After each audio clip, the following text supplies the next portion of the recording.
Guys, welcome back. ഇന്ന് നമുക്ക് കുറച്ച് ക്യൂട്ട് കവായി സ്റ്റിക്കേഴ്സ് ഉണ്ടാക്കാം.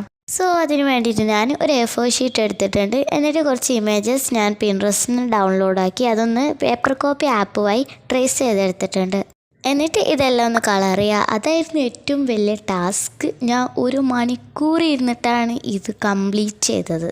എന്തുകൊണ്ടാണ് ഇത്ര ടൈം എടുത്തത് എന്ന് എനിക്കറിയില്ല. എന്തായാലും പിൻട്രസ്റ്റ് ഇല്ലാത്തവർ ചെയ്യാതിരിക്കണ്ട.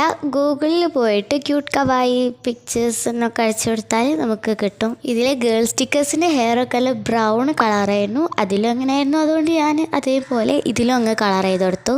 നമ്മൾ എന്തെങ്കിലുമൊക്കെ ക്രാഫ്റ്റ്സ് ചെയ്യുമ്പോഴോ ജേർണൽ ചെയ്യുമ്പോഴോ സ്റ്റിക്കർ ഇല്ല എന്ന് പറഞ്ഞു നിൽക്കുന്നവർക്ക് ഇത് എന്തായാലും ഒരു അടിപൊളി ടിപ്പായിരിക്കും. ഇതെല്ലാം കളർ ചെയ്ത് കഴിഞ്ഞപ്പോഴത്തേന് എൻ്റെ കാര്യത്തിലും ഫോണിൻ്റെ കാര്യത്തിലും ഒരു തീരുമാനമായി. അതെ ഗൈസ്, ഒരാഴ്ച കഴിഞ്ഞിട്ടാണ് ഞാൻ ബാക്കി കാര്യങ്ങളൊക്കെ ചെയ്തത്. വേറൊന്നുമല്ല, വീഡിയോ എടുക്കാനുള്ള മടി അതന്നെ. പക്ഷെ ഞാൻ സ്റ്റിക്കേഴ്സ് എല്ലാം ആദ്യം തന്നെ കട്ട് ചെയ്ത് വെച്ചിട്ടുണ്ടായിരുന്നു. എന്നിട്ട് ഞാൻ ഒരു ട്രാൻസ്പെറൻറ്റ് ഷീറ്റ് എടുത്തിട്ട് അതിൻ്റെ മേലെ അതെല്ലാം വെച്ച് കൊടുത്തിട്ടുണ്ട്. എന്തിനാന്ന് വെച്ച് കഴിഞ്ഞാൽ നമ്മൾ ഉണ്ടാക്കാൻ പോകുന്നത് ഒരു പീൽ ചെയ്യുന്ന ടൈപ്പ് കവായി സ്റ്റിക്കേഴ്സാണ്. ഇനി ട്രാൻസ്പെറൻറ്റ് ഷീറ്റ് ഇല്ലെങ്കിൽ ഒരു A4 ഷീറ്റ് എടുത്തിട്ട് അതിൻ്റെ മേലെ കംപ്ലീറ്റ് സെലോ ടേപ്പ് ഒട്ടിക്കുക, അതല്ലെങ്കിൽ ഓയിൽ പേപ്പർ എടുക്കുക. ഇനിയുള്ള പരിപാടി എന്ന് പറഞ്ഞാൽ സെലോ ടേപ്പ് ഇതിൻ്റെ മേലെ കംപ്ലീറ്റ് ഒട്ടിക്കുക എന്നുള്ളതാണ്.